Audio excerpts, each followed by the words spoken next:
What's up, everybody? Howie Spangler here. This is Tales from the Green Room, episode number 127. Whoa, we're getting up there, man. How you guys feeling?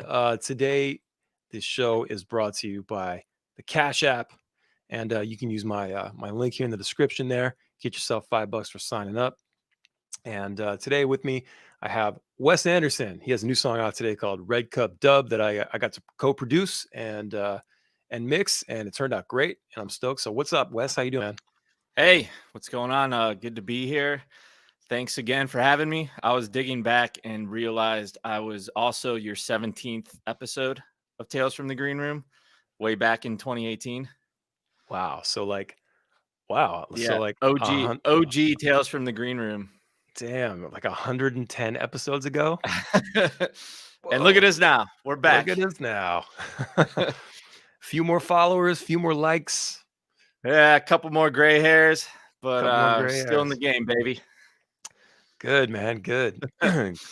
Glad to hear it. So yeah, the new song's out today. It sounds awesome. And um Mayday and Trey, they did a great job, and just a nice little production. Yeah, thanks, man. This was definitely the first single where I took more of a back seat and just kind of the collaborators really shine on this one for sure. So like most of my songs, I try to make guitar driven because that's my main instrument. That's how I write songs. It all starts on my guitar, and this one did too. But um, as it started coming together, I just had the vision of what it would be, and it was more of like a hip hop reggae vibe. So it was more about just finding the right collaborators, and I think I got it right on this one between Mayday crushing their verses, and then getting Trey on the hook, and then his verse, and then getting the right production with you and Duke Sims, and you know this one was a lot easier for me personally as like a player. It's just more like I get executive producing, if you will, and just getting the right pieces together and the right players and getting it all together. Yeah. Yeah, it's great, man, when it works out like that. And you get that that chemistry, and Right. just all the right people working for you. Yeah. Yeah, definitely. It's always a risk. Like I still get anxious with every new collaborator I work with because with the guys like Mayday, they are super pro. Like that was the most like professional collaboration ever. Like it was mostly coordinated through their manager, and then like once we figured out all the details, I just had like a Dropbox folder with like, here you go. This is it. Thanks. Pleasure doing business. And so I was like, I hope this doesn't suck. So like I can use it still. And luckily they killed it, and the tracks they gave were like good quality. And they do a lot of features and stuff. So they have that whole aspect of their game down pretty good. And yeah, so it turned out great. Yeah, so kind of like you're building your catalog around it's heavily uh around other people working Right. with you. So like when you have an idea for a song, you have the vision to give that out to others, and to kind of, I mean, you're hoping, like you said, you're hoping is dope. Um, and I think you've done well every time. Um, but that's got to be a weird feeling. Um, kind of leaving it up to everybody else to do their part. Yeah. Yeah, it is. But I'd like to just think I have a good ear and kind of know what I'm getting into with the collaborators. I guess like where I'm at now as opposed to when it started out is a little more like nerve-wracking because I'm starting to branch out into collaborators I don't know personally. Whereas originally it was like, getting drums from Donald, your brother, and you. And so like I'm very comfortable with that because I have a very good idea of what I'm getting out of that. Whereas, a group like Mayday, who I've never met before, like I think up until Mayday, I've at least met every single artist I've collaborated with. So, um, but I just go back to their catalog. Like I don't just reach out to anybody. Like I want to make sure their stuff is consistently dope and look at what they have going on with their social media presence and how they promote and hustle their stuff. So, um, so far, so good. Yeah, there's never been a time where it's just been like I've gotten something and I'm just like, I can't use this. And so hopefully that never happens. But yeah, it's definitely I don't know if I'd say it's a unique way to approach doing music, but it's what I'm working with. And I think as time goes on, you just see everyone collaborating with each other right now. So like I definitely take some pride in being a champion of that, where every song is like a collaboration song. So, it's really the essence of my releases. So yeah, just excited to keep branching out and get new collaborators and different genres too, and see where it goes. Yeah, man, it's cool. It's because you're a solo artist and you play guitar, and so this seems like a natural path for you. It's like how Travis Barker, he's a drummer. Yeah, yeah, You don't ever see him playing guitar or singing on anything, so it's like that's what he does. So he collaborates with people, and I'm sure he's writing and building songs. And I know there's stories of him, from the old Blink records. And I mean, since he joined the band, really, of him just creating like the like kind of starting the song, like, hey guys, I just recorded a bunch of beats to a click, and you can write stuff around this, so that's a lot of that stuff. If you listen to Blink from Enema of the State and on, there's an obvious difference to before that.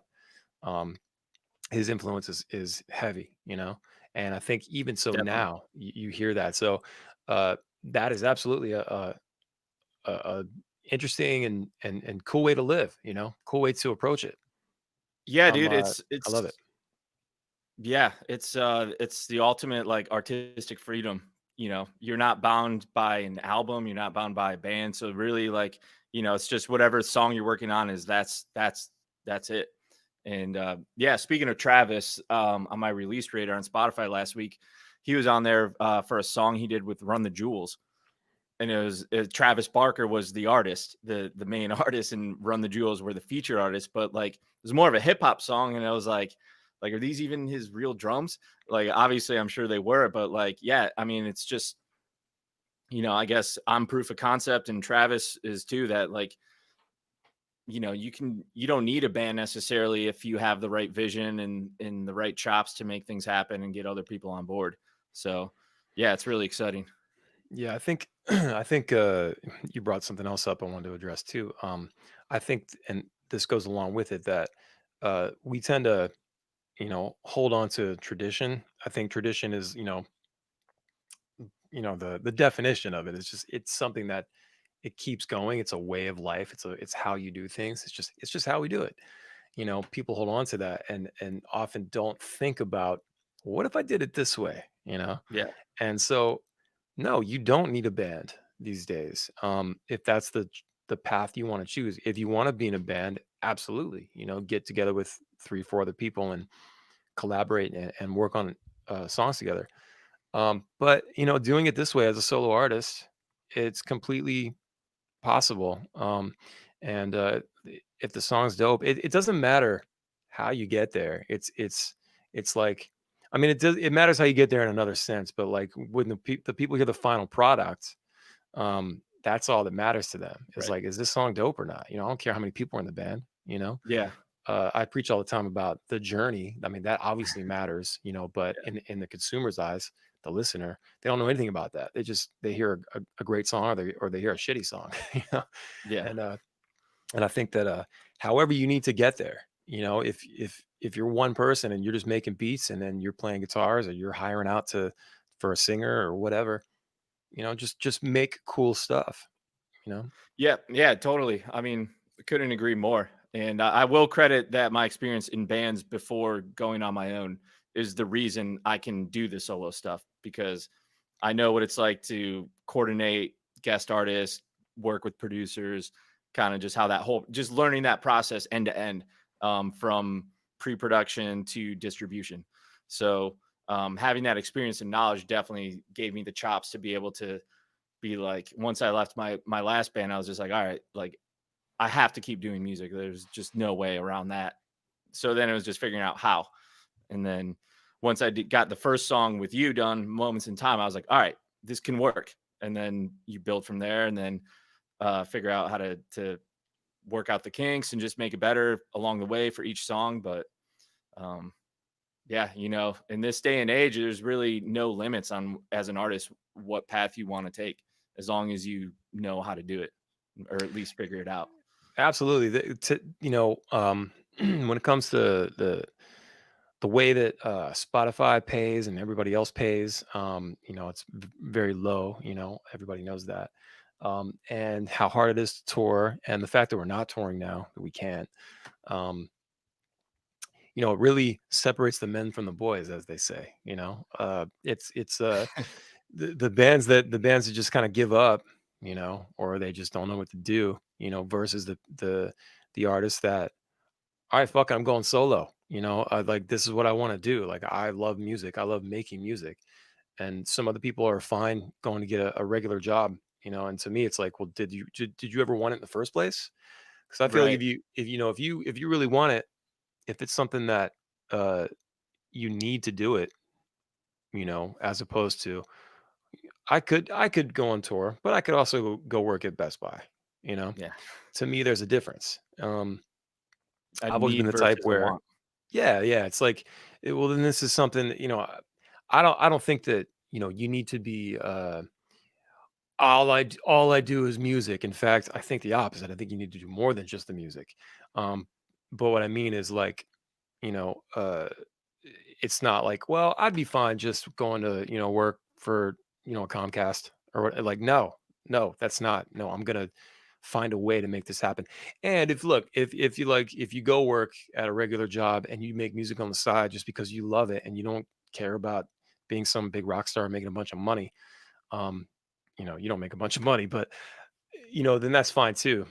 Um, but it's nice to see people pushing through, because when life is coming at you from all sides, you gotta decide if you really want to do this or not, because it's a way Yep. harder path.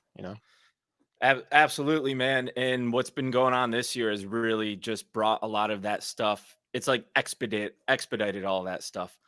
Like, sometimes when you're starting out, it could take you years until you really face some like next level adversity, or, life altering changes. And whereas this year, between, the pandemic and everything else going on, it's just like, just put it into hyperdrive. And I suspect a lot of bands may not come out on the other side, but if it takes a tough uh, couple months, or you hit a rough patch, if that's enough to put you under, then you were probably going to fail anyway. You probably weren't going to like get to where you wanted to go anyways. And the people that were killing it before this and had the right attitude and the right approach, and balanced their life away in enough that they could weather some tough patches, those are the ones still doing well today and will continue to do well afterwards. Absolutely, man. I think you just gotta, you will find a way no matter what. If you love it, you'll find a way. um and this pandemic is not gonna, it's not gonna take me down, that's for sure. you know Yeah, and you guys have been like a beacon of hope for like how to do it right. You guys were early on the live stream game, and also, I'm in Baltimore, so we're all local. So having Hartford sound around here to do it like legit with good sound and good visuals, to get you guys got in like like before any other major band I remember seeing. So like, just to be able to adapt like that is just, a token to you guys, and just really, an example of how you handle adversity and how you adapt and adjust, and keep the business afloat, keep the ship afloat, and find new ways to keep growing.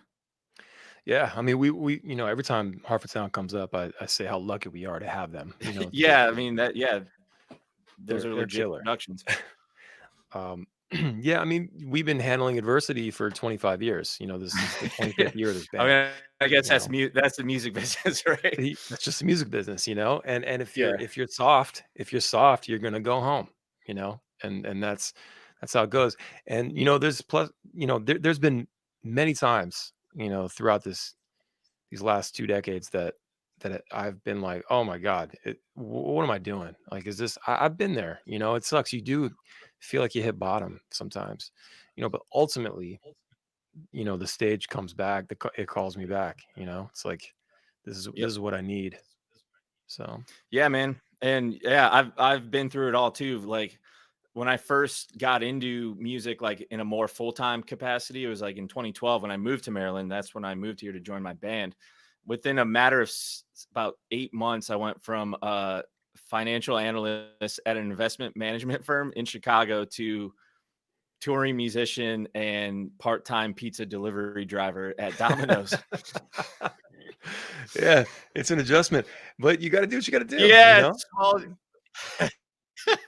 And then, yeah, I mean, I just had to keep, it was just like the ultimate like mental mind fuck, especially when you're getting talked down to from like customers and like, motherfucker, like I'm so much smarter than you. Like, anyways, but you do what you have to do, and you do it because someone's bitching to me about fucking cutting their pizza wrong. And like a couple months ago, I was doing annual reports for billion-dollar mutual funds. It's like, what the fuck? But I you do what you I have think to do. You do what you have to do because it's a passion, and through various odd jobs like that and doing I built my own business a couple years ago, and now I have like a more full-time steady gig, but it's like flexible.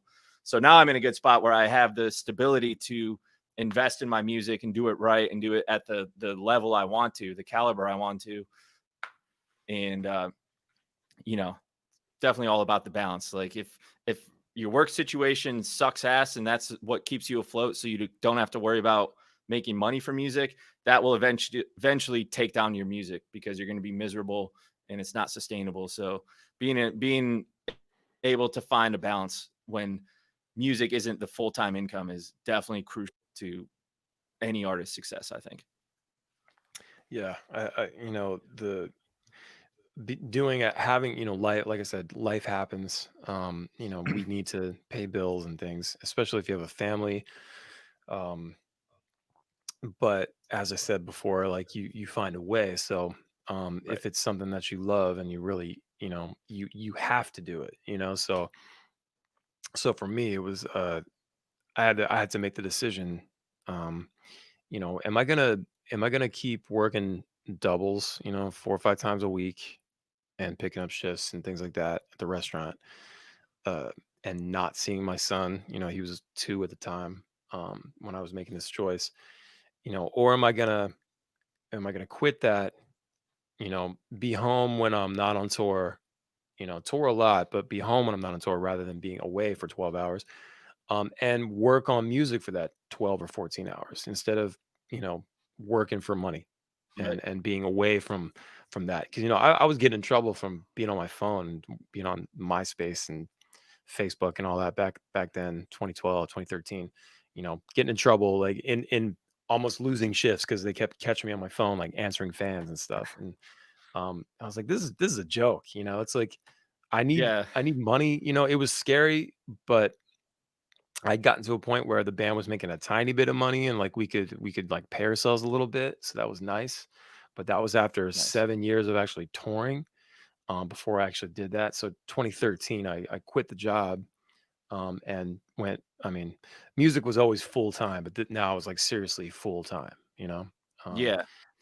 but even when I was working, it was like, okay, I'm off, so now I'm gonna go, write songs and try to record myself and stuff. Yeah, dude. I mean, and that's just a testament to the long game and like how it's survival of the fittest and separating the men from the boys. Like if you're not willing to do 7 years on the road and work whatever jobs you got to do in between to make it by, then like you don't, I don't know if I'd say you don't deserve it, but like, you know, you kind of have to go through that to appreciate it when you do have it. And also just, you know what you're doing it for. Yeah. If you're in a place where, you can, if your songs are dope and the show is popping right from the top, like that happens for some artists, like where Yeah, you definitely. know, you end up catching on a lot quicker. That's definitely happened. But for the most part, for the rest of us, it takes years and years of being on the road before you feel comfortable actually quitting your job. Unless, look, unless you're able, like if you're single and you don't have a family, then you can live way down here. I have kids, so I can't, I couldn't live way down here. I did that Yeah, yeah, before. I was definitely like renting rooms from people, and yeah, before yeah, that. And when my son came along, I was like, okay, I gotta set up some structure here. I gotta have a nice place to live. Um, and provide a life, some sort of life. I can't have a kid living in one room with me. yeah, It's like there's some responsibility there, but with that uh you know comes the drive to go harder with the music and get ourselves in a better situation. um and uh and I think the same goes for the same mentality. It goes to winners. Like the people that like for right now, like we're in a pandemic, we can't tour. What are people doing? They're looking for, I'm looking for private parties to play, to side hustles, man. Just like to keep the music going, keep the money coming in, stay above water. I think we live in a time where multiple revenue is like a no-brainer. yeah, yeah. Multiple channels. you know Yeah, man. I mean, just with any sort of like entrepreneurial stuff, you probably shouldn't put all your eggs in one basket in terms of like revenue streams, because what happens when that basket gets taken away, you're absolutely fucked. So like, whether you know it or not, you've been preparing for a pandemic for a while with all your, production work and solo stuff and things like that. So, you know, people like you are the ones that are going to be able to weather this storm, because you've already set up an infrastructure for yourself that's set up for the long term, for the highs and lows. Yeah, and I knew that, but I didn't think pandemic. That was the last Oh thing on yeah, my yeah. list. I don't think You anyone know, thought that, but but yeah, I definitely was like, okay, I need to do some other things to kind of line up other types of income. And I need to do a whole episode about this. And but like, I think it's so important. I think that I think we're all. I mentioned this before in another video, but we are we're capable of more than one thing. Like we have a talent. We have a special talent or two, that uh there's something unique about all of us. And I think a lot of people are either like scared to put it out there, or they don't realize the value that they possess. Um and it's like if you're someone that's yo, can you turn your volume down a little bit on your speakers? I'm hearing a little bit of echo there. So yeah, now I can really hear it. Cool. Uh, so I think that if you're like a good talker, um, maybe you should be making videos or doing podcasts. If maybe if you know how to cook, maybe you should be doing cooking videos, how to make things, short on YouTube, like stuff like that. Like, these are all like these are like the modern era and going forward ways to create income for yourself. As like jobs start to go away and things. Um, I really feel like the creative side, the arts and the creative is really going to flourish um, in the next decade or so. Uh, just because people are looking for content, and the more people are taking in videos and listening to podcasts and things like YouTube, all that. I just feel like if people can kind of get over themselves and realize like they may have something that other people want to digest, um, yeah, and just get out there and try it and start something. You really can. Over time, you will create some revenue, you know, on the side. definitely, man. And it's kind of goes back to what you said of tradition. And it's like the older you get, the harder I feel like it is to break that. But that's really what you have to do. And it's cool to see people, I know personally, and collaborators do that, like, with what you're doing. And like Lyrics Born, who I did a song with, he has like this thing called LBTV, and it's like cooking at home, like you said, cooking. And I guess he's big Yeah. into food, and he's like every week he's like live streams him cooking food for his family, and it's like awesome. And he's good at that. And like Duke Sims, who was a co-producer on this song, Red Cup Dub, he's doing like reaction videos like every day, and that's it. And every now and then one of the videos will pop if it's the right keyword or the right topic or whatever, and then that brings extra attention to the music. So it's just about not being afraid to try different avenues that are maybe a little bit out of your comfort zone, but also might be something you're good at and you can tap into further and eventually make some money off.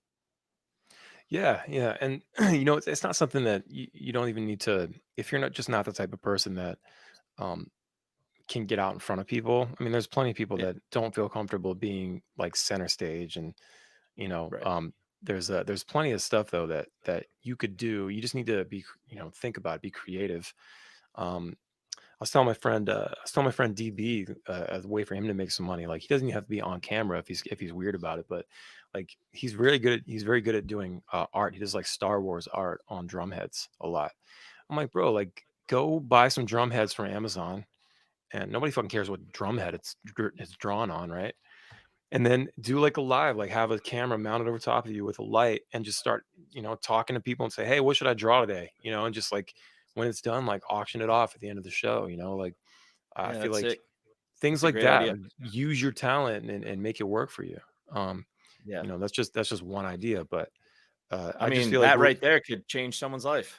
absolutely, man. If you're making $50 or $100 every time you do a video, every time you make a piece, I mean, that's a career, and then the more Mhm. valuable you get, the bigger you get, more, the more valuable that's going to be for someone. And, um, you know, I just feel like something like that would be great. So if you're an artist out there, consider that, do something fun, like draw and think, get a like a cheap pair of Vans, like a white canvas Vans, and like draw on them and like sell them, like whatever. Maybe not. I don't know. Can you get Vans and do that? Maybe it's got to be some off brand, but um, I don't know. something. It would be fun, man. We'll do it on an off brand and then send that video to Vans and be like, imagine this going on one of your sick pairs of shoes, and then Brand get sponsored. deals.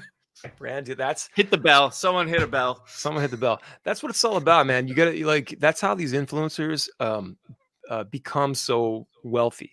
It's because it's not like it's like these like housewife shows and stuff. Like they're probably not making a ton of money on the show. They're making money from the popularity that it's brought them. Like they're making money from brand deals and such, that they're, hooking up with companies because they're a personality with a big network, uh Yeah, a they big want that reach. audience. That's Yeah. where they get the money from. You're getting tens of thousands, hundreds of thousands of dollars on these brand deals, and the show's probably paying nothing. And Yep. and that's how I feel. Let me transition this to music. That's what Spotify is. Okay. To everybody, I put up a video the other day, did a podcast episode Oh about, yeah. I listened to that yesterday. yeah, about Spotify, man. Like people are mad about what the CEO said. And it's like it's very, yes, nobody wants to hear that from a billionaire, the guy that's making all the money off the backs of us as artists. Yeah. But he's right. And I knew this about CDs though too. Your music, my uncle told me this years ago when we first started the band, like in the late 90s. He's telling me about this. He's like, your album is your promo to get people to come to see you play. That's what Spotify is. Like it's just a different medium. It's not, it's not this anymore. It's not CDs. It's now streaming. So the idea is, and it's easier than ever to share your music now. So if you're worried about making money off of Spotify and streaming, you're going to be very unhappy. Just you need to concentrate on growing your catalog. Get your catalog big, big, big, right? You'll have what you're doing every time you release a song, you're creating more passive income for yourself. So we have songs that we released 20 years ago, okay, on our first record. They still get streams. They don't get a lot of streams. They're not super popular, but I'll use another. Okay, Do It For The Money. Cali Girl, big popular song, right?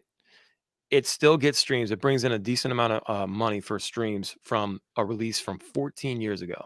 Yeah, You put in that's all the sick. work up front, put in all the work up front, the studio, the writing, the recording, the re-recording because you fucked up the vocals and you got to go change them, things like that. The release, all the things, doing the artwork, you put in all that work and all that time, and you get it out and it's out. And now it's out. And now it's like you're gonna make money off of that forever, or at least, for the time being. But you understand? It's like, so don't think about Spotify and all that as your moneymaker, because it will not be your moneymaker. Even those guys that make billions of streams, get billions of streams, the checks aren't that big considering, like they make way more money than we do, but they're making money off brand deals and shit, and brand and their shows, when we have shows, their merch. The music is just a component. Like it's here you go, here's like a little bonus for you, but don't be mad that you're getting, those small checks. Concentrate on growing your catalog because the numbers add up, and then that's going to compound all those stream numbers and the money essentially is what I'm getting at. Just be worried about making good stuff, Yeah, and then make videos. And we've always made music videos. That's always been a thing with when you put out an album or a single, you make a video. Now you got to go harder, you got to make more videos, you got to make videos about making the video, behind the yeah, scenes, yeah, yeah, make videos about making the song, you know do the stuff that you've done with Meet the Collaborators, have an yeah, interview, like Zoom style or whatever, of you talking about the creation of the song, talk about the process, do an hour, break it up into like 4 parts or something. So you have yep. content for a few weeks. You have to get creative. And if you don't get creative, if you're not savvy, you're not going to make it. You're not going to get ahead the way you want, and you'll never see that money. So stop crying and fucking get to work. Wah, wah, wah.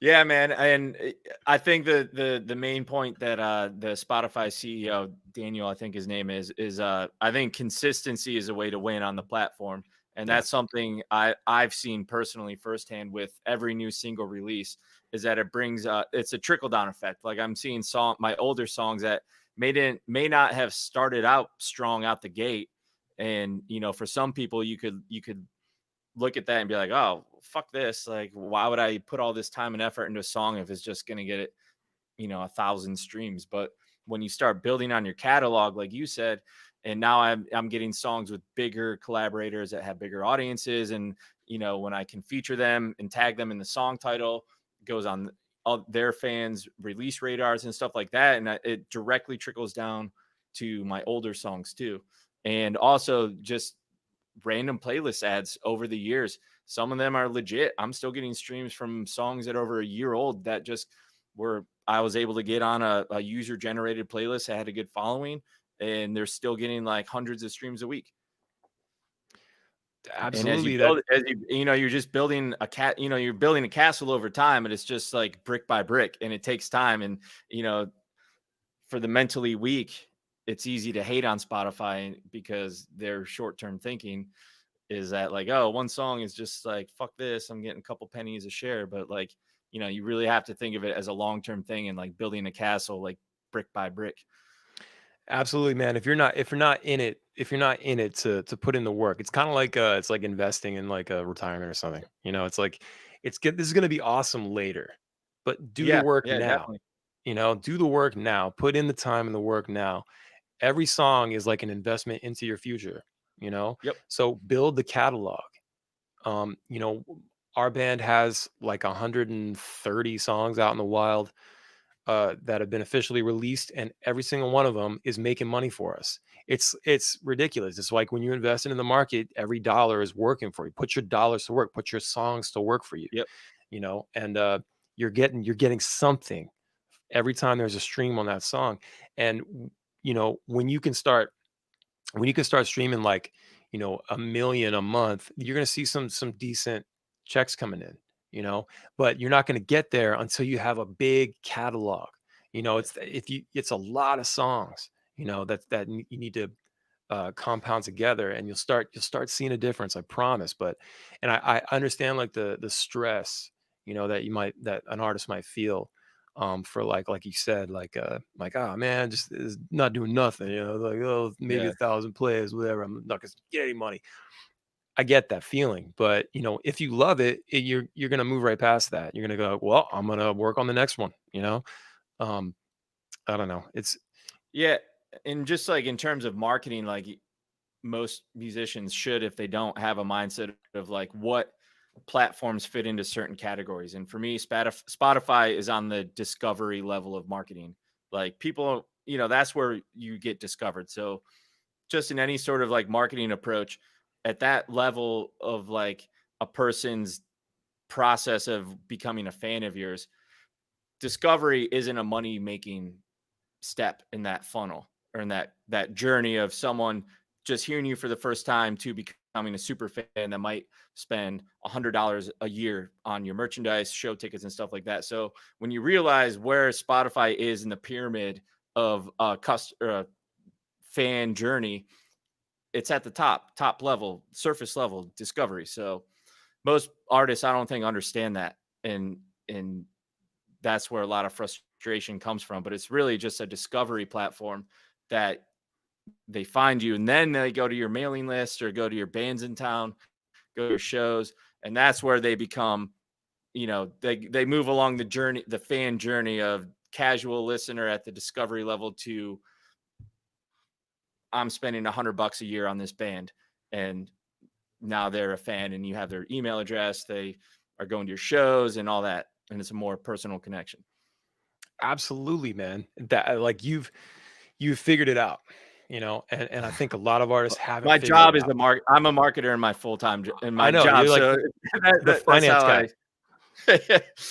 I love it, man. No, this is great. Like a lot of people haven't figured this out, and I really hope people are watching this episode or they watch it later, and they get some tips from this because I don't want people to feel frustrated. Um, this is a hard business, and speaking just from music, but art is a hard business. But the Right. good thing about art is you're most likely doing it because you love it, because you have to do it, because you need to do it. There's something inside you that you have to get Mhm. it out, so don't Yep. be upset if it falls on deaf ears, or not a lot of people see it, or you don't get a lot of views or whatever. Like don't go at it for the likes, the views, the comments, the response. Just get it out because you have to get it out there, and eventually, it'll turn into something that'll bring in some income.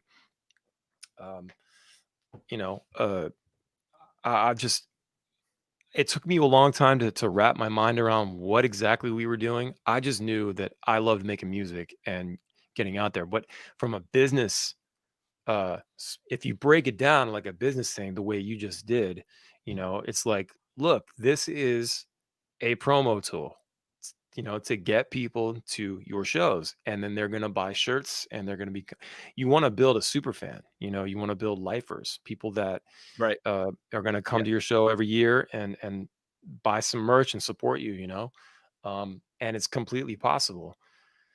You just have to stay with it, stay consistent. And what this guy Daniel Eck was getting at is it needs to be more frequent than it was, Yeah. because Absolutely. back in the day when major labels were the big thing and everybody, we came, and Donald can attest for this. We came from an era that it was like, we want to get signed to a major label, we want to be on the radio, we want to play on SNL, we want to be on the VMAs. Yeah. um That's it's completely different now, like yeah. That's radio. that's the old hat way. Oh, it's the old hat way. And so we've been through so many different shifts in the music industry in the last Yeah. 25 years. And for me to still go, all right, guys, we're gonna record this thing, we're gonna put it on CD, and we're gonna get it out there, and then we're gonna go looking for Universal. We're gonna shop this thing to Universal, and then we're gonna get that radio campaign. It's like those are all three things that are just like, bro, what year is it? You know, Yeah. Well, like I'll tell you what though, man. The two things I always go back to that have persisted through any era of technology or industry are good songs and a good live show. So if nothing else, when you're not thinking about the business end of things and you're just being creative, all the two things that will prevail no matter what the market conditions are, no matter what platforms are hot, no matter what is a live show and songs. So, I mean, it's as simple and as complicated as that. Yeah, it's a loaded thing, but you're spot on, dude. You're spot on. It's like it just comes down to, are you dope? Right? Yeah, Are you there's dope? an audience for everything. So if you have a good enough show and a good enough song with a little bit enough savviness, you'll find an audience eventually, but you have to have the fortitude to press on. But like from however old recorded music is, from let's just say the 1940s to the 2020s, there's still songs from the 50s that are hot right now. Chuck Yeah. Berry, I mean, he's still hot. Like, Led Zeppelin streams are fucking in the millions still. Like, good songs stand the test of time. It doesn't matter. It doesn't matter Don't what's hot or what, do you think Zeppelin came out in the 70s worrying about like if the medium they were putting their music on mattered? No, they cared about songs and they put on a good live show. And they're legendary. Yeah, you have to be able to adapt, and that's how you survive. And adapting right now means embrace Spotify, Apple Music, embrace streaming, embrace the model, you know. And it's not about, you can, I think and I've said this before, I think fans, your big fans would love for you to put out 12 tracks with some cover art. And, Dude, as a fan, I love that still. absolutely. Um, but when it comes to growing your business, which is your band, because your band is a business, if you're trying to get somewhere and make some money, if you say money, you're talking about business. And, um, if you're trying to have build a life and a career with music, you need to get paid for it. And you need to, embrace the new ways to do it. And, it's uh, S- Spotify and Apple Music enable us to put out one song at a time, four songs at a time. And not that we couldn't do that before. Okay, we can do that on iTunes, right? But now it's like the way that you can do, like you can put, it's flat now. It's flat. It's like you can distribute yourself, so you There's don't no need there's no barrier to entry. There's no gatekeeper. You just do it. Right. And Right. so now the way, instead of putting out an album every a month or a year and a half, 2 years, as Daniel Eck was saying, you need to put out music as soon as possible. And people took that right away. It's like, I need to put an album out like every 6 months. What are you talking about, bro? That's crazy. I can't do that. Like, that's insane. You're ridiculous. It's like no, not saying that. He's saying put out music. What that means is record an album, fine, record an album, okay? But break it up. If you're smart, do it smart. Like, break it up into singles and release the singles over time leading up to the record, okay? Now, we've done that. Look, how many times, even back in the 90s, bands would release 2 or 3 songs over 7 or 8 months and then finally drop the record to get you Right. pumped, right? Absolutely, that's always been. But now there's even more incentive to do it because you can get in front of Spotify curators every single time, as opposed to drop an album, 12 songs, whatever. You get one chance. And then when are you going to record music next? When's your next album coming out? When's your next thing coming out? Another year? So you waste 11 months of just, of time you could have been getting in front of curators, or staying, we have to stay in the conversation. So break up your album into singles. I think the cutoff, I want to say, I read it the other day. What is it? Uh, like 26 minutes or something, for Oh, to for an until it, LP? like, yeah, to where it flips to be an LP. So Okay. Ballyhoo had a surprise album, everybody, Oh, a yeah, couple message months to the ago. world. So I I was remember you like, yeah, telling me about that in our last, studio session. I was like, yo, all right, so we're just gonna keep releasing singles and we're gonna stack them together Yeah. because on the back end it works really well for the band. It creates awareness, and it works the algorithm, and more people hear it.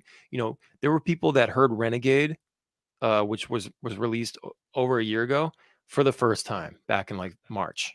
Okay. That's sick. And that, but and they would so but it was because we were doing it that way.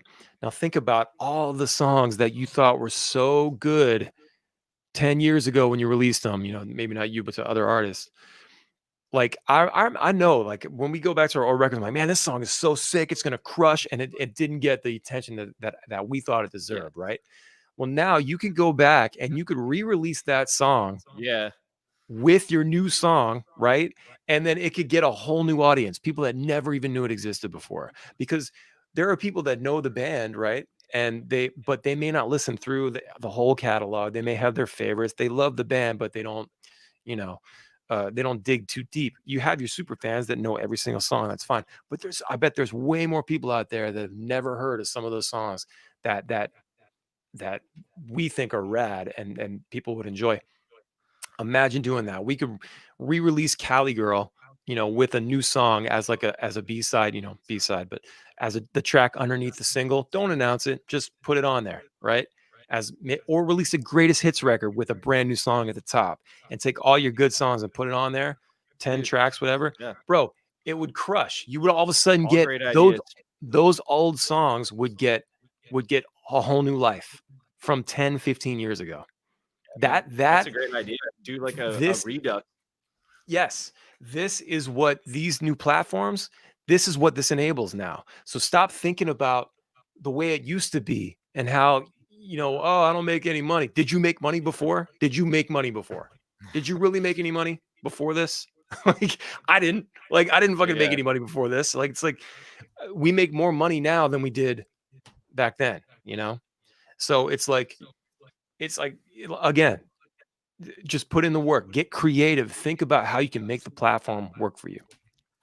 Yeah. So I want to give a shout out to Brian Bernard, who just commented on this. And he texted me earlier today with the same idea you gave me when we talked last in our last studio session for Red Cup Dub, uh, to release all my songs together because, where my audience was when I first started out in 2018 with Moments in Time compared to today is vastly different in a much bigger and better way.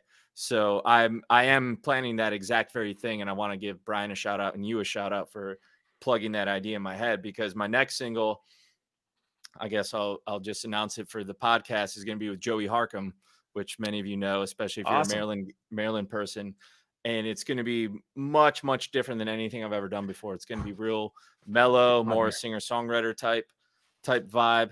But that was the last song I wanted to do in that style where I can be like, all right, I checked off. That'll be my eighth single now. And I was like, all right, I've covered enough genres and you know, put myself out there in a way that shows people stylistically what I'm about and the range I can get with a different variety of collaborators. So when I put that song out, and maybe an LP depending on the length, but like that'll be a good representation of the last 2 years of my music and introduce new listeners from that new single with Joey to my old stuff and vice versa. Absolutely, man. Yeah, I think, yep. We had talked about this before. I talked to somebody Yeah. about that before, that very thing. Take Yeah. all your previous stuff, put them all together because you don't know. Look, you're getting new fans all the time. Right. So if a fan that didn't know who you were 6 months ago that discovered you on your previous single, they may not have went and dug into the old stuff, and Yeah, now you exactly. can curate that for them and give it to them, and I think that's a wonderful idea. And all Yeah. the songs are going to get new life, and they're going to pop up in your top 10. It's like, well, I mean, your top 10 is what, 8 songs, so Yeah. Yeah. you know Everyone's in the top 10, baby. everyone's I love it, man. No, that's what I'm saying. Artists just need to stop being so sad and make Wah, wah. figure wah, wah, wah, try to make it, get creative and make it work for them. Yeah, Learn man. the platforms that you're on. you know I don't know how to use look, I'm bad at TikTok. I can't dance, so I'm just like, what do I do with this thing? How do I So I'm like, maybe I'll just put clips of the show in there for now until I can think of something more creative. That's on me. I need to figure out how to create cool stuff for TikTok. If it's still here in 45 days, we'll find out. But Yeah, yeah, that's an interesting thing. And um I'm doing a TikTok campaign for Red Cup Dub. And I made an account a couple months ago just to dabble with the platform and kind of see what it's about. And I personally don't like TikTok.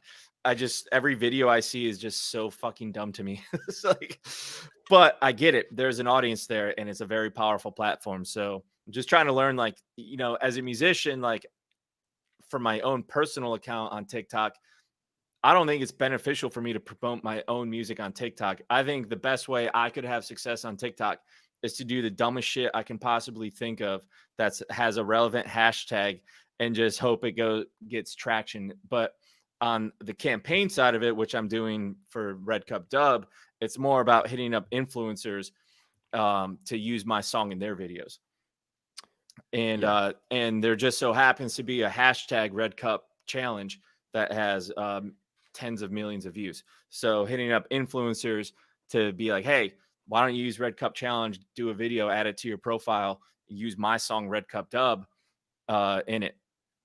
So that's the play. That's the play for sort of like a backdoor way into TikTok.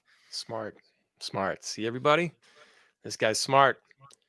What a good idea, man. That's a great idea. Yeah, yeah. So that's the play for getting my music on TikTok. And as far as building up your own profile, I think it's just using the platform for what it is, and that's just a bunch of stupid fucking videos. And, No, you're but absolutely right. It's all about making the dumbest shit you can. I think a lot of people, it's about, look, it's about silliness and dance moves. I yeah, think those are the two things. yeah, I think silliness wins always, like silly always wins. It's a matter of like, are you comfortable enough to do something yeah. like that? Like, I'm sure that I could come up with some really dumb, silly shit. I just like, do I want to put myself out there like that? yeah, yeah. That's kind of the thing. Like, I'm in my 30s, like, but I 100% have confidence that if I just farted into my phone with my bare ass hanging out, it would get more views than any serious post I put on Instagram or Facebook. But that is like, is that really like the what I want to put out in my life right now? Absolutely right. Sometimes crude is can get you far, but I don't know. I don't know. But yeah, do you want Yeah, to put that but out? And do you want to be known for that guy? Oh, that's the guy that farted in his iPhone and got a million views. it's like, have you seen the movie Idiocracy? Oh yeah, yeah. It's great. Like the biggest movie of the time was just a guy's bare ass farting for like 90 minutes straight. That movie, that movie is so well done. So eerily accurate It's so and accurate. forward thinking. Absolutely. Let's see. J Two Tone here says, "Make the system work for you. Don't work for the system." That's exactly right. This is Yeah, man. this is a It's a chess game. fundamental. It's a fundamental statement right here. It works across anything. Okay. Nice one here. Nick White Pants high kicks. Uh, Oh yeah. that is that is a true statement. No matter where you go. Again, Any profession, any I'll bring up the money system. Make it work for you. Don't work for money. Make the money work for you. It's the um, same thing. unless you're a mover and shaker and you're writing like legit government legislation, you're not going to change the system. Nope. Like, I mean, you can vote for certain things that you want change for, but in terms of just your personal life, it's just like you're better off understanding what tools are available or what pieces are out there and just using it to your advantage. I mean, that's sort of like the beauty of, I guess, living in this country is that like we can do that. And if you're smart enough about it, you'll rise to the top, and the ones that aren't don't. But um yeah, it's like chess, you play with Yeah, the pieces you have and try to win. absolutely. I think that a lot of people don't educate themselves. A lot of people don't. They just kind of accept things for what they are. And accepting things for what they are is very good. Uh, is a great way to think, but there's a whole different thing here. Um, you can accept things for what they are, but you can also strive to. It's how you react to those things. You know, it's if again, life is going to happen no matter what, and things are going to be the way they are. Uh, right now, it's Spotify. Um, you deal with it. You make it work for you, and you educate yourself. You go online, you watch YouTube videos, you learn how to be better at it. And if you don't do that, all you're going to do is set yourself up for more complaints. And Yeah. it's man, life's about perception, man. Yeah, man. And I won't say that I'm glad this lockdown and pandemic happened, but and I'm seeing James Donano comment. So what up, James? And he made me think of this because I Always coming finally with the invested in with like the a home fire. home. I Always coming That's a with the good one. fire. Like he always has eloquent things to say. Yeah, but I hope you're okay with it, James. But him and I are actually making an album. So Oh, nice. yeah, so I invested in home recording equipment, uh, which is something I've wanted to do for like probably the last decade. And with the bands I was in and before the lockdown, having the studios I normally work at, I just didn't feel the need. I would rather leave that to the pros. But once studios closed, I was like, fuck, I gotta keep recording and I gotta, keep it going. So like him and other people have now been hitting me up after seeing my singles about having me join their projects. So that's the cool thing that's happened out of doing my own singles. And now I'm doing stuff with like other people like that won't be released under my own name. So yeah, him and I are writing an album. Have about 6 songs written that like I've done like scratch demos for with my home equipment, and then we're gonna do a couple more and then shop it out to other people to hop on board and just sort of make like a collaboration like album with him and I being sort of like the central piece of it. Dude, that's awesome, man. That's great. Dude, it's That's sick, dude. I should send you some of the songs, man. Like it's it's fucking sick. It's like He's a great drummer. Deftones meets Newfound Glory and Green Day. Nice, dude. That makes all the sense in my mind. That Yeah, makes like total yeah, sense and with this you guys. yeah, it's crazy. And like, yeah, I see him commenting. It is gonna be dope, and it already is dope. But yeah, it's just crazy how and I gotta give you credit. You're the reason that he knows me and vice versa. Through Callisto, I think was the project you guys did. Yeah. Yeah, so yeah, he hit me up and it just so happened to be timed up with me getting my equipment. And I told him from the get-go, like, I have no experience, so if I send you some shit guitars, don't be mad, but you know, you'll understand what I'm going for and it'll be good enough for a demo. That's all. That's all I want to do is pre-production. Yeah. So Just yeah, that's absolutely right. Don't be worried about how it sounds. Just get the songs, like work yeah, it out yeah, and make the skeletons and then just start right. building on it once you have it. Exactly. And then once we're ready to do it proper, we'll get a good producer and all that and stuff like that. So it's just more about locking in tempos and getting scratch tracks and all that so we can get other people on board. And then so that's one thing that's been like the last 2 months of my life is just every day after work, just writing for 2 hours, recording for that. And then I'm doing a song with your brother and Ballyhoo's old bassist, Chris Kane. Nice, dude. Yeah, it's fucking sick, dude. So You're if just it couldn't dropping be, bombs today. yeah. So I don't know what Chris's plan is for that song because I think he already wrote it and had Donald, and then he was just like, "Hey, do you want to throw guitars on it?" And of course, I said yes. Like he's such a sick bassist. So it's like the song is like if Corn 311 and Rage Against the Machine had a baby, it's this song. Whoa. Yeah. Yeah, And yet again, that makes all the sense. right, right. Yeah. That makes all the sense. I mean, Donald and Chris used to jam Rage all the time. And I know Donald loves Deftones and yeah. Yeah.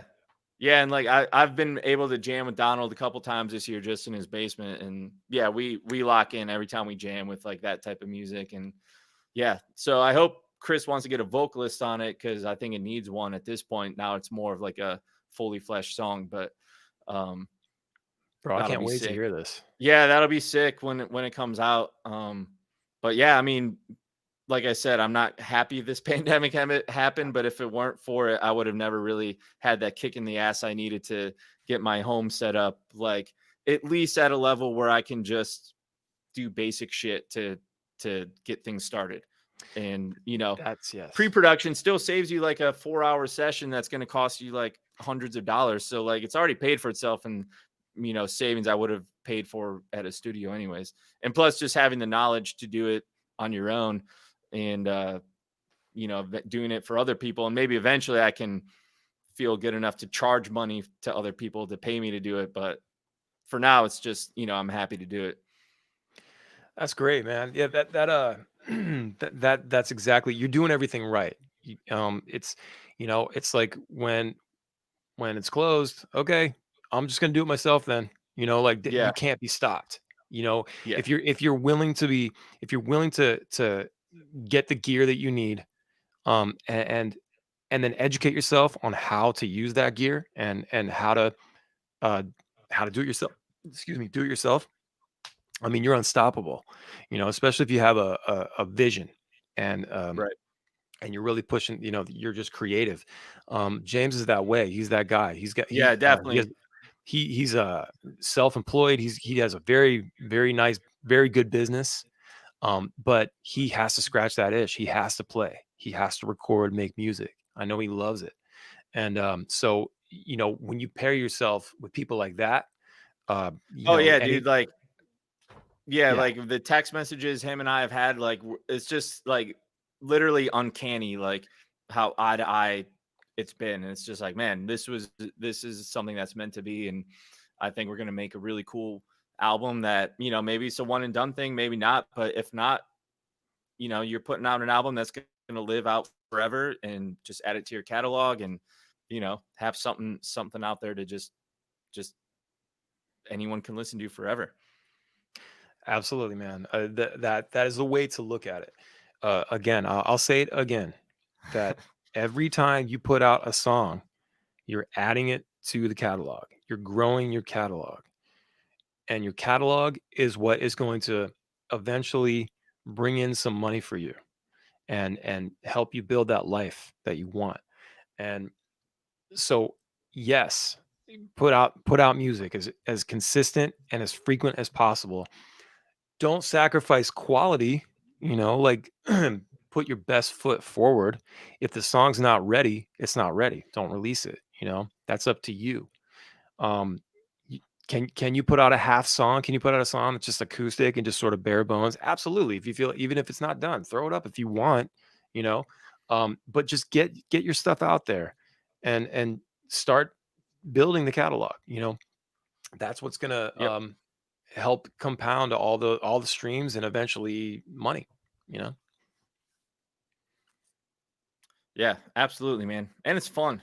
I mean, I just genuinely enjoy like doing that. Like, the days are long, work all day, hit the gym, go home, eat dinner. Like, it would be easy to just chill on the couch and watch Netflix for like an hour or two and just call it a day, smoke a bowl and be like, yeah, I had a good day. But like, I don't know. I don't feel complete unless I've progressed my music in some way, like at least 4 to 5 days a week for a couple hours at a time.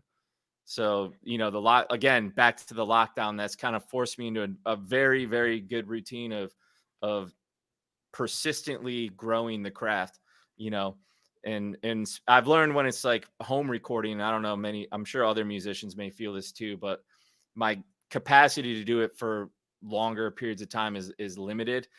I just don't have the patience to like keep pushing buttons and stuff like that.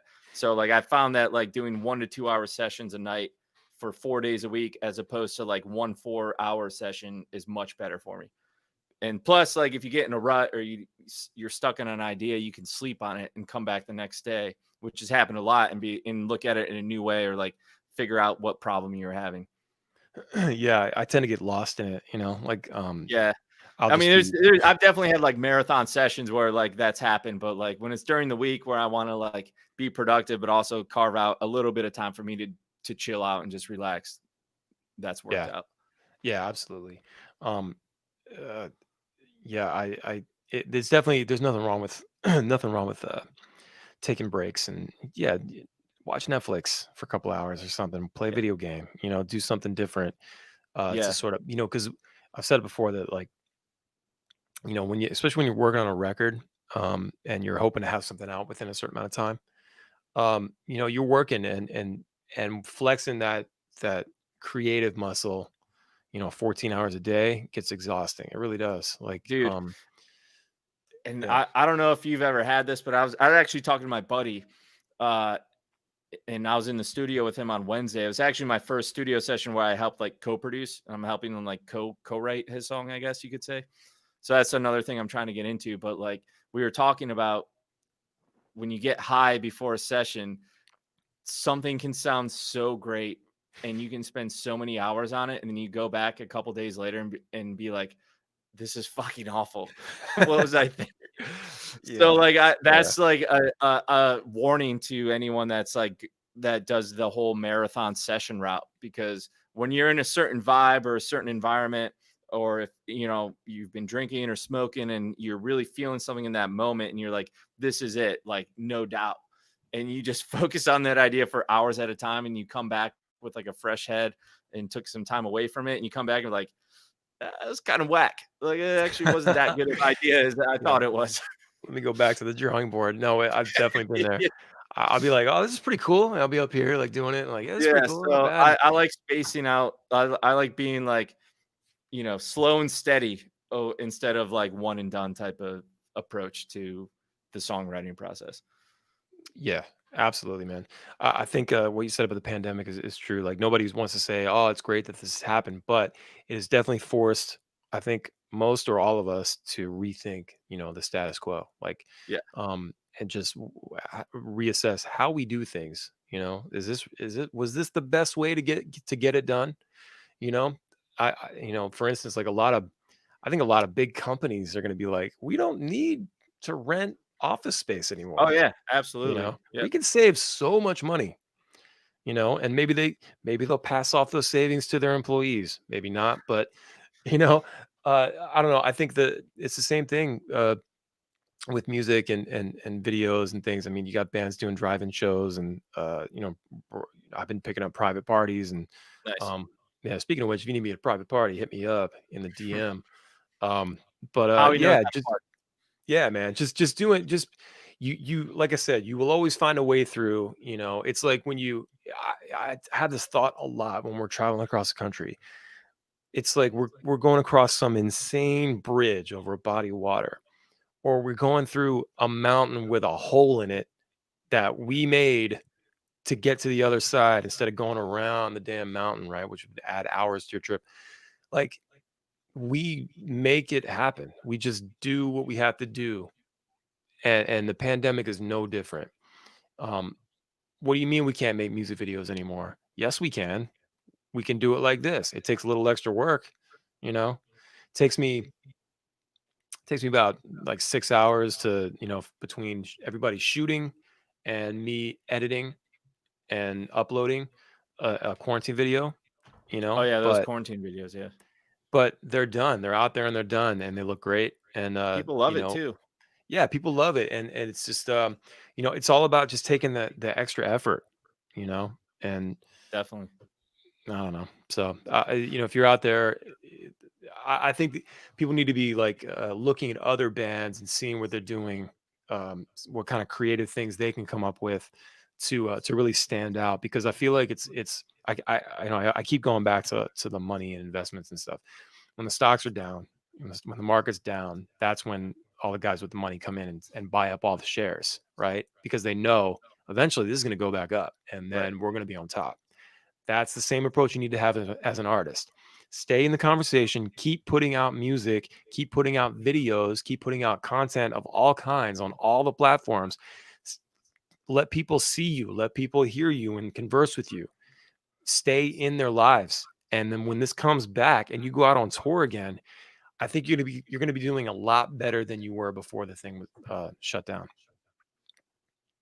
Absolutely, man. And yeah, I've been trying to get in on try to do like the live stream show stuff, but the albums, the music writing has been taking up the time. So I kind of was like early on, I was like, man, like, I kind of my live show, which is so totally different than the singles, would be perfect for live streaming. And I know that. So It I would. got my equipment, I tried to learn it, and then like James hit me up and a couple other people hit me up to do like some side projects. So it's like, there's only so many hours in the day, and like I don't want to do a live stream show unless it's gonna be right. And I am not tech savvy when it comes to audio routing with like the live stuff. So like I got my interface and everything, got my StreamYard account, and then I just kept running into headache after headache trying to route my audio from Ableton to StreamYard.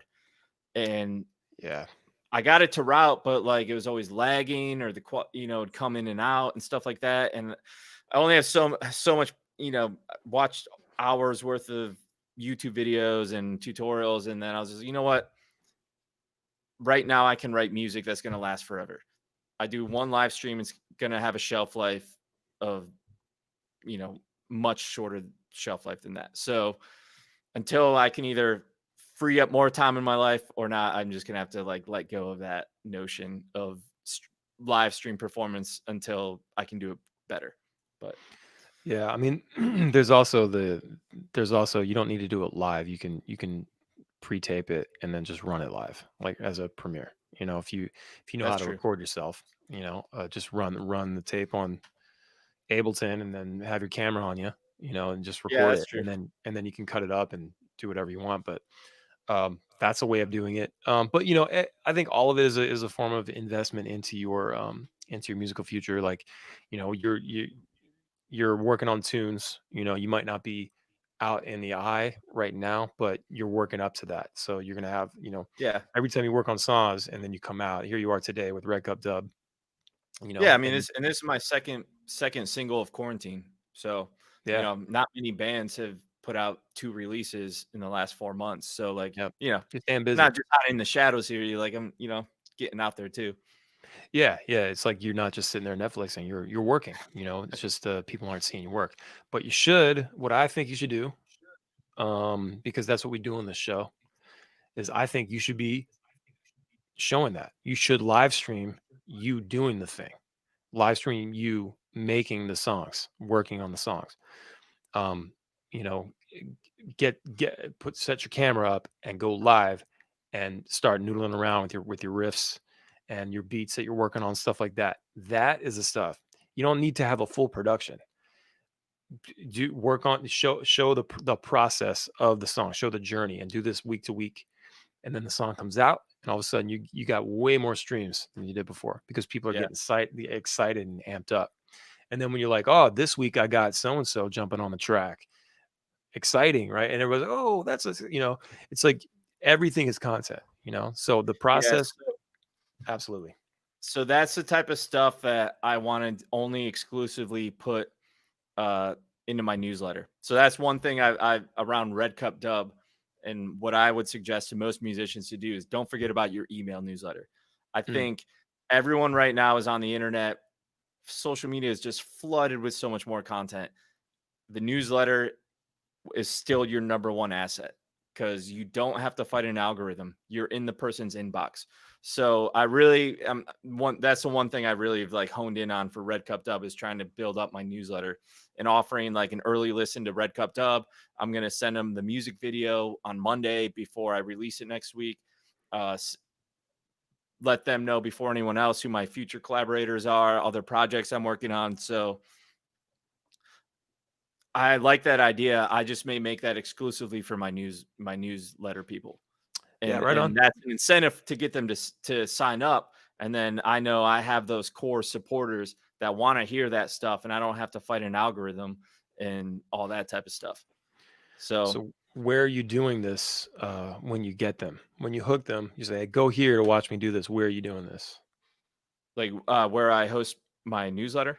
Yeah, like basically like well, like where like if you're doing like a live stream that's specifically for your Oh, uh I haven't done that yet. I was thinking more of just like just recording like studio videos, like in studio videos and like stuff like that. gotcha. Um, So it's like a secret link or whatever. yeah, yeah. Nice. Just like unlisted YouTube videos or whatever. Cool. Yeah, that's the way to do it. It's a good way to do it. But Yeah, right yeah, on. I'm big on the email newsletter. That's something I'm like trying to, that's one like marketing thing that's always prevailed to throughout like the last, 20 years or so. I've moved to I've moved to texting. Okay, yeah, Um that's cool. Yeah, definitely. I mean, that's even more Texting is personal. even it's the like number one Yeah, way like yeah, because definitely. I think it was 93% of texts are answered in the first 5 seconds or something like that. Yeah, that's sick. It's I so mean, direct. what channel are you gonna have better engagement and response than that? Yeah. It's that's what I've learned, and it's crazy. I got like almost 500 um, in my Nice, dude. contact list, and I've just been using that to just have weird everyday conversations with people. I send happy birthday messages, you know, like Nice. just like happy. It tells me when their birthday is. I'm like happy birthday, you know. It's That's just a sick, fun dude. way to But stay I mean, connected. that's like it's authentic, it's personalized, and that's what supercharges your fans. That's what takes someone from a casual fan to I passionately defend this band. I think that's the difference. Yeah, yeah. That's and the whole goal is to over deliver.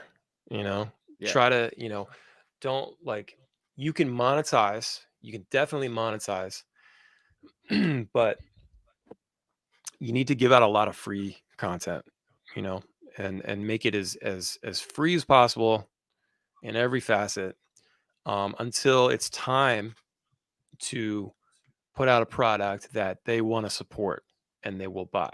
You know, sometimes it's hard to fight that hey tip over here donation. You know, like it's hard to fight that sometimes.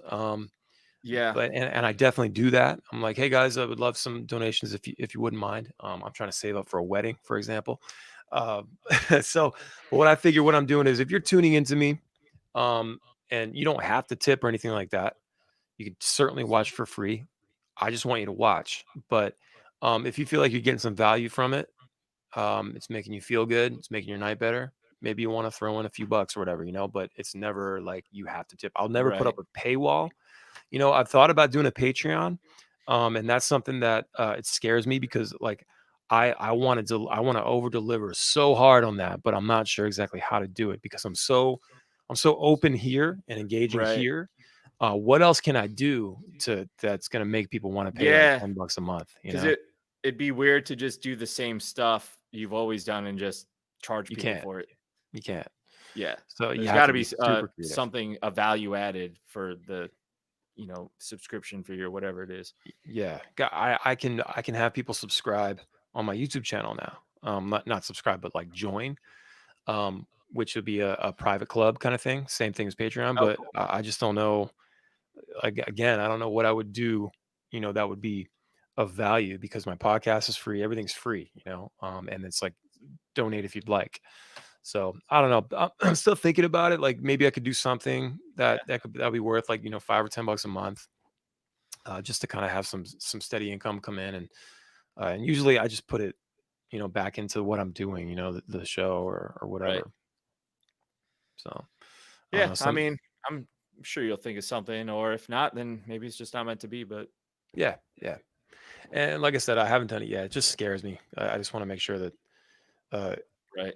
and if it's like I don't want to commit to like unreleased song every month. It's like, do I have to write a song every month? Like that scares the Yeah. shit out of me, like do I have to make a video every month, Yeah. but you know, I will say though, when I offered a early so anyone that signed up to my newsletter when I started posting about it like a week ago or so, I sent a private SoundCloud link to Red Cup Dub. I will say I felt so much easier about asking them to pre-save the song. So in my email blast, I was like, hey, thank you for being awesome. You supported me. Here's a private SoundCloud link. Please don't share it. This is just for you because you sent up to the newsletter. But I do still have a favor to ask you. I want you to go to this link. I want you to pre-save it on your streaming service. And then my next paragraph was just like, this is why it matters. And I gave an example of like Keep Them Talking, the song I put out in last December. That was the first song I got on Spotify Discover, their Discover playlist or Discover Weekly. And I was like, this is why it matters. It doesn't take a lot to really trigger their algorithm to let them know that a song is gaining popularity. So I was just like, you know what? This is so much easier and more comfortable for me to ask of that when I'm directly talking to them. I've already given them something, and and then at the bottom of the email, I told them I'm going to send you the music video before anyone else. So like expect extra stuff, but every now and then I may just ask you to do one thing for me. No, that's great. That's and make sure they're following you too on Spotify. Yeah. That's how it Yeah, gets to all yeah, your yeah, yeah. I followers. mean, that's how you get on release radar too. Yeah, that's a good call. And like Gary V says, I follow his stuff. He said it's give, and then ask. Like Yeah, don't go yeah, in. exactly. There's got to be a time for the ask. You don't ask up front. If someone doesn't know who you are, you don't ask them for something. You Exactly. give, over deliver, and then when it's time, when you have an organic relationship with your crowd, and they're ready to support you because they like you as a person, that's when Right. it's time to ask for something. Yeah. Yeah, and then in the nicest way, you know, in the nicest way possible. Could you please? Would you mind? You got to be grateful. You got to be gracious though Yeah, with I mean, everything. especially these days, man, like artists are asking more of their fans now than ever. So Yep. the onus of offering value is also raised. The bar is higher than ever. Like you can't just ask and not like post anything extra or give them extra. That's just like, I think that's going to turn a lot of your audience like away and make them not want to support you even more. So like, yeah, it's definitely something to be mindful of. You raise a great point. We are certainly asking our audience more than ever to Yeah. support, and most of them are happy to do it. Yeah. Which is Yeah. wonderful. And you guys have always been great about always being like super interactive and always giving back to the fans. Like you guys are definitely a good example of not just ask without delivering. Yeah, yeah. We try to follow that model and just be grateful and I think I've said it before. I really hope that when all this is over and we can get back to shows, that we can somehow. I want to do a tour. I want to do a free tour. I want to do a free tour where people don't have to pay to get in, and the promoters make their money off the bar, and the venue makes the money off the bar. And because our fans drink. Um, and Good luck with your agent on that. I know, I know. Well, I'm hoping. Well, they got to see the value in this. They got to see the value in this. The agent's going to make money no matter what. Yeah. Well, because we have to make money too. We can't go do a free tour. We have to make money Right, to right. get across the country. It's just not going to happen otherwise. So all the agents and managers is going to be fine. They're going to make money off of us. But I just think that we need to do something to give back for all the support that we've gotten. And I think a lot of artists need to realize what's happening. Like, yo, your fans were keeping you alive before. You know, they were keeping you alive before all this, but now even more than ever. We when we go on and we put our Venmo information up there, our Cash App, whatever, and they're donating. It's like they're helping us stay alive. And Yeah. Yeah, I think we owe them something, and I really hope that we can convince, or I can convince, or whoever can convince a string of promoters around the country to let us set up a tour like that, to where it's just come in and make it, let the venue and the promoter make their money off the bar, you know, and we can Yeah. do free I shows. mean, I could see an agent not being cool with that, but I mean, there's got to be a way. I mean, you could even do things like, There's a way. you There's know, definitely a way. free meet and greets before the show, or like, you know, we're gonna cut off like this 2 hour block where we're gonna play a personal acoustic show to anyone that shows up as a Yeah. thank you. Or Yeah. yeah, there's always ways you can package it. There's certainly ways to do it. We've done plenty of free shows where the promoter has it worked out with the bar. You just have to get them Nice. to do that all over, and Run it's run different some people s- you're working with all over the place, but yeah. it's completely possible. And I think if they don't see the value in that, there's you're gonna get a shitload of people in here drinking a lot of drinks. That's the value. Let's have a party. So I don't know. Yeah. We'll see. No, that's cool though. I mean, that's a good idea. Have Yeah, you heard you got to think of from something. yeah, yeah, I you know. mean, absolutely, man. Always. Have you heard from the agent like when they're even potentially trying to book like another Ballyhoo tour, or like any indication of when uh that could ever resume? Um, I don't, I I'm don't think we're guessing gonna I'm play. assuming like summer.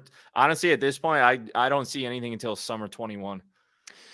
Yeah, that's about right. We're probably not even gonna play until at least the spring, and if Yeah, not summertime. I think it's gonna be that's over a crazy, man. year before we all get back on the road, like when it's said and done. Yeah, that's fucking wild. We our last show was March 1st, which is Remember 15 days to slow the spread? Yeah, good one, guys. good one, good one. 15 days. Yeah, cool. Yeah, cool. All right, see you in Cool 15 story. days. No, it's just that window closes every day, and just a little bit more, and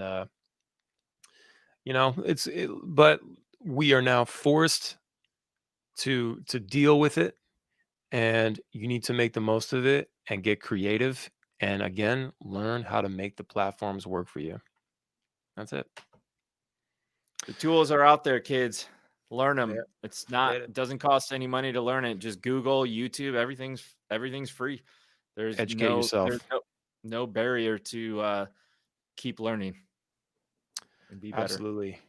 So, Wes Anderson, everybody, has a new song out today called Red Cup Dub, uh, featuring Mayday and Travis Miller. And Trey Miller. I'm sorry, Trey Miller. I think I called him Travis earlier too. It's the TR, I think, in there. But no, man, Understandable. it's a great song. Thank you for having me work on it. Yeah, man, you killed the production and the mix for sure.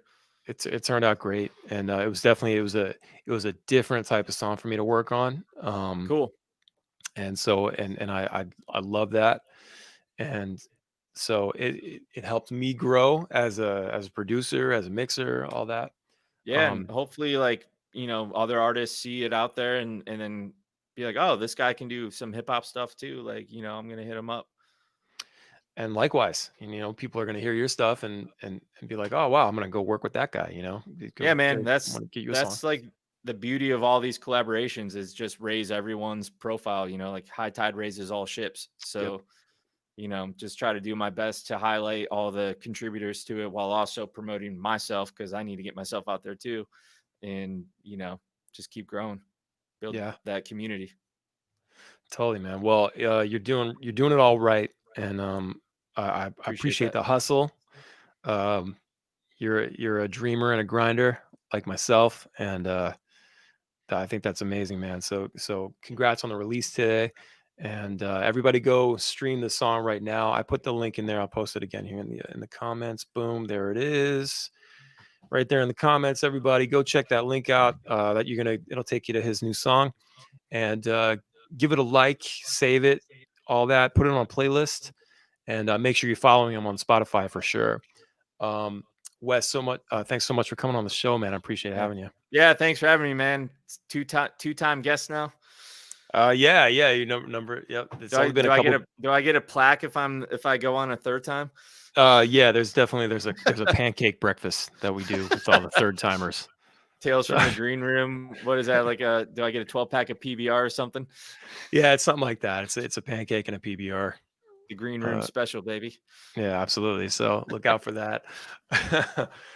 Dude, thanks so much for coming on, man.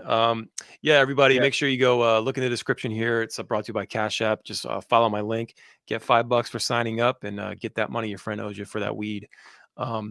Word, Wes, thanks so much, man. This has been Yeah. Tales from the Appreciate Green you, Room. Howie. Yeah, man. I'm Howie Spangler. This is episode number 127, right? Oh shit. And I will see you soon. Guys, take care.